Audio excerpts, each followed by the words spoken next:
রত্ন এবং বার্তা নিয়ে রাজদূতদের পাঠাও। চারুলতা আর রাজপুত্র অরুণকে জানাও, রত্নগড় রাজ্য সর্বদা তাদের পাশে থাকবে। যে কোনো বিপদে আমরা রক্ত দিতেও প্রস্তুত। আপনার আদেশ এক্ষুনি পালন করা হচ্ছে মহারানীমা। হেমরাজ্যের বিশাল দরবার। আগামীকাল রাজ্যাভিষেকের জন্য দরবার কক্ষ পরিষ্কার ও ফুল দিয়ে সাজানো হচ্ছে, আর চারপাশে নিরাপত্তার তদারকি করছেন যোগুমশাই জয়া আর ক্যাবলা। ও মীরার বাবা, মহারাজ আজ বেঁচে থাকলে কত। মন্ত্রী মশাই, প্রজা সাধারণের জন্য যে শস্য গুদাম খোলার কথা ছিল তার কাজ কতটুকু এগোলো? আমাদের রাজ্যে যেন কোনো গরিব প্রজা। তুমি এখানে একা একা ঘুরছো, আর আমি তো ঘরে একা বসে ভয়ে মরছি। হঠাৎ পুরো প্রাসাদটা না কেমন যেন বরফের মতো। মীরা, মায়ের ওষুধগুলো সব তাকের ওপর সাজিয়ে রেখে দিয়েছি, আর ক্ষেতের জন্য সার এনেছিলাম, সেটাও গোয়াল ঘরে। গভীর রাতের অন্ধকার ঘিরে রয়েছে ঘরটিকে। ঘরের কোণে ভেসে থাকা মায়াবী ঘন কালো ছায়াটি ধীরে ধীরে অরুণের ও চারুলতার দিকে ধেয়ে আসছে। অরুণ উঁচিয়ে রেখেছে খোলা তলোয়ার, আর চারুলতা স্থির চোখে সামনে দাঁড়িয়ে আছে। খবরদার, এক পাও এগোবি না। আমার সিংহাসন বা আমার মহারানীর গায়ে এক ফোঁটা আঁচ লাগানোর আগে তোকে আমার এই তলোয়ার পার হতে হবে। থামুন রাজপুত্র, অস্ত্রের আঘাতে কোনো মায়াবী ছায়াকে বিনাশ করা যায় না। এই ছায়া হলো অসৎ মানসিকতার এক প্রতিফলন। কালভৈরব ভেবেছে আমরা ভয়ে পিছিয়ে যাব, কিন্তু ধর্ম ও সততার আলো যেখানে থাকে সেখানে কোনো মায়াজাল স্থায়ী হতে পারে না। চারুলতা দু চোখ বন্ধ করে এক মনে প্রার্থনার মন্ত্র উচ্চারণ করতে লাগলো। চারুলতার শরীর থেকে যেন এক অদৃশ্য পবিত্র জ্যোতি ঠিকরে বের হতে শুরু করলো। সে আলো স্পর্শ লাগতে ঘরের কোণের ঘন কালো ছায়াটির যন্ত্রণায় ছটফট করতে লাগলো এবং এক ভয়াল গর্জন করে উঠল। চারু, দেখো ছায়াটা কিভাবে ব্যাকুল হয়ে ছটফট করছে। তোমার আত্মিক শক্তির সামনে ও দাঁড়াতে ভয় পাচ্ছে। অসত্যের ক্ষমতা কেবল ক্ষণিকের রাজপুত্র, সত্যের শক্তি চিরন্তন। চলে যাও এই পবিত্র ঘর থেকে। তোমার কোনো মায়াজাল আমাদের স্পর্শ করতে পারবে না। কালো ছায়াটি আর সহ্য করতে না পেরে জানালা দিয়ে ধোয়ার মতো বেরিয়ে রাতের আকাশে মিলিয়ে গেল। ঘরের আবহাওয়া ধীরে ধীরে স্বাভাবিক ও উষ্ণ হয়ে উঠল। চারু, তুমি না থাকলে আজ কি যে হতো জানি না। কালভৈরব এখন প্রতিনিয়ত আমাদের এভাবে আক্রমণ করার চেষ্টা করবে। রাজপুত্র, ভয় পেলে চলবে না। কালভৈরব জানে যে তলোয়ার দিয়ে তাকে আটকানো যাবে না, তাই সে অদৃশ্য শক্তির সাহায্য নিচ্ছে। আমাদের প্রতিটি পদক্ষেপ এখন থেকে দ্বিগুণ সতর্ক থাকতে হবে। হেমরাজের রাজপ্রাসাদের বাইরের অন্ধকার করিডোর, হাতে জ্বলন্ত মশাল নিয়ে নিস্তব্ধ প্রাসাদে পাহারা দিচ্ছে যোগু মশাই। ঠিক তখনই পা টিপে টিপে চিন্তিত মুখে এসে উপস্থিত হলো জয়া। ও মীরার বাবা, তুমি এখানে একা একা ঘুরছো, আর আমি তো ঘরে একা বসে ভয়ে মরছি। হঠাৎ পুরো প্রাসাদটা না কেমন যেন বরফের মতো ঠান্ডা হয়ে গিয়েছিল। টের পেয়েছো তুমি? তুমি এই গভীর রাতে ঘুম থেকে উঠে এখানে চলে এলে কেন বলো তো? প্রাসাদ ঠান্ডা হতেই পারে, এখন তো রাতের শেষ প্রহর। তুমি ঘরে গিয়ে শুয়ে পড়ো তো জয়া। না মীরার বাবা, এটা সাধারণ ঠান্ডা নয়। আমার মন বলছে প্রাসাদের ভেতরে নির্ঘাত কোনো অশুভ শক্তি ঢোকার চেষ্টা করছিল। আমার বুকের ভেতরটা কেমন যেন ধুকপুক করছে গো। অরুণ আর চারুমা ঘরে ঠিক আছে তো? তুমি মিশামিশি ভয় পাচ্ছো জয়া। দরজার বাইরে ক্যাবলা নিজে পাহারা দিছে গো, আর সারুমায়ের সাথে তো সাক্ষাৎ উপরওয়ালার আশীর্বাদ আছে। ও পাশে থাকতে কোনো অশুভ ছায়া অরুণ বাবার কোনো ক্ষতি করতে পারবে না। ও মীরার বাবা, ও মীরার বাবা, মহারাজ চলে যাওয়ার পর এটাই তোদের রাজপ্রাসাদের প্রথম রাত। শত্রুরা কি বসে থাকবে? তুমি সকাল হলে একবার ভালো করে সব পাহারা পরীক্ষা করে নিও, বুঝলে তো? আমি তো সারা রাত জেগে আসি, তাছাড়া রাজ্যে পাহারাদারও তো কম নয়। তুমি একদম চিন্তা করো না। সারুমা রাজপুত্র অরুণ আমাদের উপর ভরসা রেখে ঘুম আসছে। আমি আমার প্রাণের বিনিময়ে হলেও এই রাজপ্রাসাদ আগলে রাখবো গো। তুমি এখন গড়ে গিয়ে বিশ্রাম নাও, সকাল হতে আমাদের আর বেশি দেরি নেই গো। কালভৈরবের অন্ধকার মায়াবী গুহা। জাদুর আয়নার ব্যর্থ ছায়াটি মিলিয়ে যেতে দেখে ক্রোধে নিজের জাদুর লাঠি পাথরের মেঝেতে আছাড় মারল কালভৈরব। তার চোখে লাল আলো যেন হিংসায় ফুটছিল। চুরমার হয়ে গেল আমার এতদিনের কষ্ট করে তৈরি করা মায়াবী ছায়া চারুলতার এক প্রার্থনায় ছাই হয়ে গেল। ওই সাধারণ মেয়েটার ভেতরে এত তেজ কোথা থেকে আসে? না, এভাবে অদৃশ্য মায়াজাল পাঠিয়ে কোনো লাভ হবে না। চারুলতার আত্মার যে শক্তি, তাতে সাধারণ জাদু বা মায়াবী ছায়া কাজ করবে না। ওকে সরাতে হলে এমন এক চাল চালতে হবে যাও একদম ঘুণাক্ষরেও টের পাবে না। কালভৈরব তার জাদুর লাঠিটি আয়নার ওপর বোলাতেই আয়নায় ভেসে উঠল হেমরাজ্যের রাজপ্রাসাদের প্রবেশদ্বার। চারুলতা, তোর সবচেয়ে বড় দুর্বলতা হলো তোর দয়ার সরল মন। তুই আমার শত্রু হলেও কাউকে বিপদ দেখলে ঝাঁপিয়ে পড়িস। এবার তোর এই দয়াকে আমি তোর কাল বানিয়ে তুলবো, কোনো অদৃশ্য ছায়া নয়। এবার তোদের প্রাসাদে ঢুকবে এক রক্ত মাংসের মানুষ, যে হবে আমার কথা মতো চলা এক পুতুল। নতুন রাজা নতুন রানী সেজে তোরা খুব সুখে আছিস, তাই না? দাঁড়া, তোদের এই সুখের দিন আমি চিরকালের মতো ছাই করে দেব। চারুলতা নিজের হাতে নিজের বিপদকে রাজপ্রাসাদে ডেকে আনবে।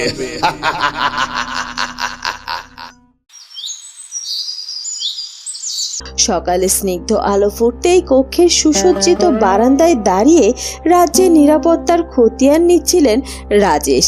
রাজেশ বাবু, আপনি কাল রাত থেকে এক ফোঁটাও ঘুমোননি। এভাবে নিজের শরীরের উপর অত্যাচার করলে কিভাবে চলবে বলুন তো? জেসমিন, ঘুমানোর সময় এটা নয়। হেমরাজ্যে অরুণ রাজা হয়েছে আর চারু দিদি মহারানী হয়েছেন। আমাদের উপর এখন শুধু ছোট অদিতির সুরক্ষার বিশাল দায়িত্ব। আমি জানি রাজেশ বাবু, মহারানী চারুলতার রাজা অরুণ এখন অনেক বড় শোক আর দায়িত্বের মধ্যে দিয়ে যাচ্ছে। চারুলতা দিদি আদিত্যকে হারিয়ে আমাদের অদিতিকে তার বুকের মানিক ভাবেন। আমাদের উপর ভরসা করে অদিতির সুরক্ষার জন্য অদিতিকে নিয়ে আমাদের মধুপুর রাজ্যে থাকতে বলেছে দিদি। হ্যাঁ জেসমিন, কালভৈরব অত্যন্ত চতুর। সে জানে অরুণের এই দুর্বল মুহূর্তে আক্রমণ করতে না পারলে পরে আর সুযোগ পাওয়া যাবে না। তাই মধুপুরের সীমানায় যাতে কালভৈরবের কোনো অনুচর ঢুকতে না পারে সেদিকে আমি কড়া নজর রাখছি। আপনি একদম ঠিক বলেছেন রাজেশ বাবু। আমি নিজে রোজ অদিতির ঘরের চারপাশটা পরীক্ষা করি। রাজপ্রাসাদের প্রহরীদেরকেও বলে দিয়েছি, অচেনা কোনো আলো বা ছায়া দেখলে সাথে সাথে যেন বাঁশি বাজিয়ে আমাদের খবর দেয়। খুব ভালো করেছো জেসমিন। মহারানী চারুলতা যেন নিশ্চিন্তে হেমরাজ্যের প্রজা পালন করতে পারে, সেটা আমাদেরই সুনিশ্চিত করতে হবে। বিধাতা যেন আমাদের চারু দিদি আর অরুণ দাদাকে সব বিপদের হাত থেকে রক্ষা করে। হেমরাজ্যের চরণভূমি। ভোরের রোদ ফুটে উঠেছে চারদিকে সবুজ ঘাসের উপর। সোনা পাখি একটি আম গাছের ডালে বসে আছে। লালা, তুই কাল রাতে কিছু টের পেয়েছিলিস রে? আমি তো রাজপ্রাসাদের ছাদের দিকে তাকিয়েই বসেছিলাম। হঠাৎ দেখলাম এক অদ্ভুত কালো ধোঁয়া ছাদ থেকে বেরিয়ে আকাশে মিলিয়ে গেল রে। আমি তো তোকে আগেই বলেছিলাম সোনা পাখি, কালভৈরব এত সহজে ছেড়ে দেওয়ার পাত্র নয়। নতুন রাজা রানীর পরীক্ষা কাল রাত থেকেই শুরু হয়ে গেছে। কিন্তু লালু, চারু দিদি আর অরুণ দাদা তো ঘরে একা ছিলেন। ওই কালো ধোঁয়াটা কি চারু দিদি কোনো ক্ষতি করতে পেরেছিল? আমার তো ভীষণ ভয় করছে রে লালু। ভয় পাওয়ার কিছু নেই সোনা পাখি। যদি কালভৈরবের অশুভ শক্তি চারু দিদির ক্ষতি করতে পারতো তবে প্রাসাদ থেকে কান্নার শব্দ ভেসে আসতো রে। কিন্তু তুই দেখ, সকাল হতেই প্রাসাদের অপারের পরিবেশ শান্ত আর সুন্দর। চারু দিদির পবিত্র শক্তির কাছে ওই কালো ছায়া হেরে গেছে রে। চারু ওই অশুভ ছায়াকে তাড়িয়ে দিয়েছে। শুনে কত আনন্দ হচ্ছে রে আমার। আনন্দ পাওয়ার সাথে সাথে আমাদেরও সজাগ থাকতে হবে সোনা পাখি। কালভৈরব একবার হেরে গিয়ে থেমে থাকবে না। সে আবার অন্য পথে ঘুরে দাঁড়াবে।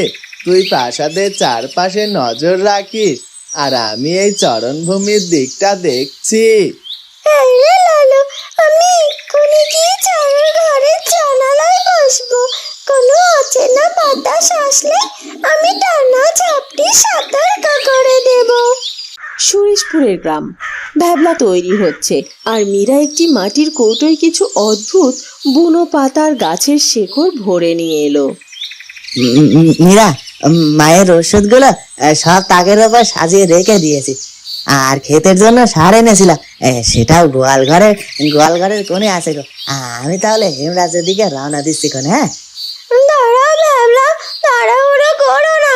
এই কৌটোটা নাও, এতে সুরেশপুরের পাহাড় থেকে সংগৃহীত কিছু বিশেষ ঔষধি গাছের মূল আর পাতা আছে। ওষুধি গাছ? এটা দিয়ে আমি কি করবো রে মীরা? সারু দিদি তো কোনো অসুখ হয়নি গো। আরে বোকা, চারু দিদি এখন পুরো হেমরাজ্যের মহারানী। রাজপ্রাসাদে কত লোকের যাতায়াত, কত ধরনের মানসিক চাপ ওনার উপর। এই পাতার রস খেলে শরীরের সব ক্লান্তি দূর হয়ে যাবে, আর মনও শান্ত হবে। তুমি চারু দিদির হাতে এটা দিয়ে বলো, এটা সুরেশপুরের মানুষের ভালোবাসার উপহার। খুব ভালো কথা ভেবেছো মীরা। সারু দিদি দেখলে খুব খুশি হবে।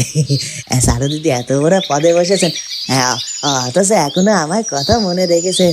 চারু দিদির মন স্বর্গের মতো। ভাবলা, তুমি সাবধানে যেও, আর প্রাসাদে পৌঁছে চারু দিদিকে আমার প্রণাম জানিও। মায়ের খেয়াল আমি ঠিক মতো রাখবো। তুমি নিশ্চিন্তে যাও ভাবলা। ঠিক আছে মীরা, আমি আসছি এখন। সারু দিদি দেখে খুব খুব খুব তাড়াতাড়ি ফিরে আসবে। হ্যাঁ, হেমরাজ্যের প্রধান রাজদরবার। নতুন সিংহাসনে বসে আছে রাজা অরুণ এবং পাশে মহারানী চারুলতা। দরবারে যোগুবাবু এবং অন্যান্য মন্ত্রীগণও উপস্থিত। রাতের অশুভ ঘটনার কথা গোপন রেখেই রাজ্যের কাজ পরিচালনা করছে তারা। মহারাজ অরুণ, রানী রূপমঞ্জুরি রত্নগর থেকে অনেক রেশমি বস্ত্র উপহার সামগ্রী পাঠিয়েছেন। উনি আমাদের দুঃখে সমবেদনা জানিয়েছেন এবং আপনার নতুন রাজত্বকে স্বাগত জানিয়েছেন। মহারানী রূপমঞ্জুরিকে আমাদের পক্ষ থেকে ধন্যবাদ পাঠাবেন। উনি যে নিজের ভুল শুধরে রত্নগরের প্রজাদের ভালোভাবে সেবা করছেন, এতে আমরা আনন্দিত। মন্ত্রী মশাই, প্রজা সাধারণের জন্য যে শস্য গুদাম খোলার কথা ছিল, তার কাজ কতটুকু এগোলো? আমাদের রাজ্যে যেন কোনো গরিব প্রজা রাতে না খেয়ে না ঘুমায়, সেদিকে নজর রাখতে হবে। সারুমা, মানে মহারানী মা, সমস্ত শস্য বন্টনের ব্যবস্থা সম্পূর্ণ হয়েছে। আপনি যে নির্দেশ দিয়েছিলেন, সেই অনুযায়ী প্রতিটি গ্রামে চাল ডাল পৌঁছে দেওয়া হয়েছে। রাজ্যের শাসনের পাশাপাশি প্রজাদের সুরক্ষাও কিন্তু আমাদের অগ্রাধিকার। প্রহরীদের সংখ্যা বৃদ্ধি করা হোক এবং ফটকগুলোতে তল্লাশি আরো জোরদার করা হোক। হ্যাঁ, রাজপুত্র একদম ঠিক বলেছে। প্রজারা তখনই সুখে থাকবে যখন তাদের রাজ্য সুরক্ষিত থাকবে। মন্ত্রী মশাই, আজকে সবাই এখানেই সমাপ্ত করা হোক। আমরা প্রজাদের সাথে ব্যক্তিগতভাবে দেখা করতে চাই। আপনার আদেশ শিরোধার্য মহারানী মা। জয় রাজা অরুণের জয়, জয় মহারানী চারুলতার জয়। হেমরাজ্যের এক গোপন ও নিভৃত ঘর। ঘরের এক পাশে ঔষধি গাছ ও নানা ধরনের প্রাকৃতিক বটিকা সাজানো। সেখানে রাজা অরুণ, মহারানী চারুলতা এবং যোগুবাবুর সাথে গম্ভীর আলোচনায় অভিজ্ঞ রাজবৈদ্য। মহারাজ, রানীমা, আপনারা এই গোপন ঘরে আমাকে কেন ডেকে পাঠিয়েছেন? আমি চিন্তিত বোধ করছি। রাজ্য কি কোনো বিপদের মুখোমুখি হলো? রাজবৈদ্য মশাই, কাল রাতে আমাদের রাজকীয় শয়নকক্ষে এক অদ্ভুত ঘটনা ঘটেছে। প্রদীপের আলো নিভে গিয়েছিল এবং ঘরে এক ঘন অশুভ কালো ছায়ার প্রাদুর্ভাব হয়েছিল। কি বলছেন মহারাজ? প্রদীপের আলো নীল হওয়া আর শীতল ছায়ার আগমন তো কোনো সাধারণ ঘটনা নয়। এটি নিশ্চিত কোনো ক্ষতিকর অসুরী শক্তি বা বিষাক্ত মায়াজালের প্রভাব। রাজবৈদ্য মশাই, আমি আমার আত্মিক প্রার্থনার মাধ্যমে সেই ছায়াকে তাড়িয়ে দিয়েছি ঠিকই, কিন্তু কালভৈরব বা অন্য কোনো শত্রু যে আবার আঘাত করবে না তার তো কোনো নিশ্চয়তা নেই। আমাদের কোনো প্রাকৃতিক রক্ষা কবচের প্রয়োজন। মহারানী মা, অসুরের শক্তি কোনো পবিত্র প্রাকৃতিক ঔষধি বাতাবরণ সহ্য করতে পারে না। আমি আজই পদ্মকাণ্ড, নিম এবং দুর্লভ ঔষধি ধূপের মিশ্রণ তৈরি করে দিচ্ছি। প্রাসাদের প্রতিটি কোণে প্রতিদিন এই ধূপ জ্বালাতে হবে। রাজবুদ্ধ মশাই, এতে কি সেই অশুভ ছায়ারা প্রাসাদে ঢোকা বন্ধ করবে? হ্যাঁ যোগু বাবু, এই ওষুধে ধূপ বাতাসের সমস্ত বিষাক্ত ও মায়াবী শক্তিকে ধুয়ে সাফ করে দেবে। রত্নগড়ের রাজপ্রাসাদ। মহারানী রূপমঞ্জুরি নিজের শয়নকক্ষে দাঁড়িয়ে আকাশের দিকে তাকিয়েছিলেন। ওনার মন আজ সকাল থেকেই ভীষণ ব্যাকুল ও অস্থির হয়ে আছে। বিধাতা, আমার মন কেন এত চঞ্চল হয়ে উঠেছে? মনে হচ্ছে হেমরাজের উপর কোনো এক অদৃশ্য কালো মেঘ ছায়া ফেলেছে। চারুলতা কি কোনো বিপদে পড়েছে? ঠিক তখনই ওনার ঘরে রত্নগড়ের প্রধান চিকিৎসক ও গুণী সাধক মহাদেব। মহারানী মা, আপনি আমাকে ডেকে পাঠিয়েছিলেন। আপনার মুখ দেখে মনে হচ্ছে আপনি কোনো গভীর চিন্তায় ডুবে আছেন। মহাদেব মশাই, আপনি তো প্রাকৃতিক শক্তি ও আধ্যাত্মিক বিদ্যা বোঝেন। আজ সকালে রত্নগড়ের বাতাসে এক অদ্ভুত অশান্তি টের পেয়েছি, যা হেমরাজের দিক থেকে আসছিল। আপনি কি কিছু অনুভব করতে পেরেছেন? মহাদেব মশাই চোখ বন্ধ করে মুহূর্তের মধ্যেই ধ্যান করে বলে উঠলেন, মহারানী মা, আপনার অনুমান মিথ্যা নয়। হেমরাজ্যের নতুন রাজা ও রানীর উপর এক অপশক্তির নজর পড়েছে। কাল ভৈরব তার মায়াজাল বিছানোর চেষ্টা করছে। না, চারুলতা আমার রাজ্য আর সম্মান ফিরিয়ে দিয়েছে। ওর উপর কোনো বিপদ আসতে আমি দেব না। মহাদেব মশাই, আপনি এক্ষুনি কিছু বিশেষ জাদুমুক্ত ঔষধি ভেষজ নিয়ে হেমরাজ্যের উদ্দেশ্যে রওনা হন। আমি আপনার আদেশ পালন করব মহারানী মা। আমি হেমরাজ্যে যাচ্ছি। মহারানী চারুলতার রক্ষা করার মানে এই পুরো অঞ্চলের ভারসাম্য রক্ষা করা। বন্ধুরা, কি হতে চলেছে এরপর সেটা জানবো আমরা চারুলতা গল্পের পরবর্তী পর্বে। আর আমাদের আজকের পর্বটি ভালো লাগলে অবশ্যই আমাদের চ্যানেলটিকে সাবস্ক্রাইব করে দিও। দেখা হবে নতুন পর্বে। ধন্যবাদ।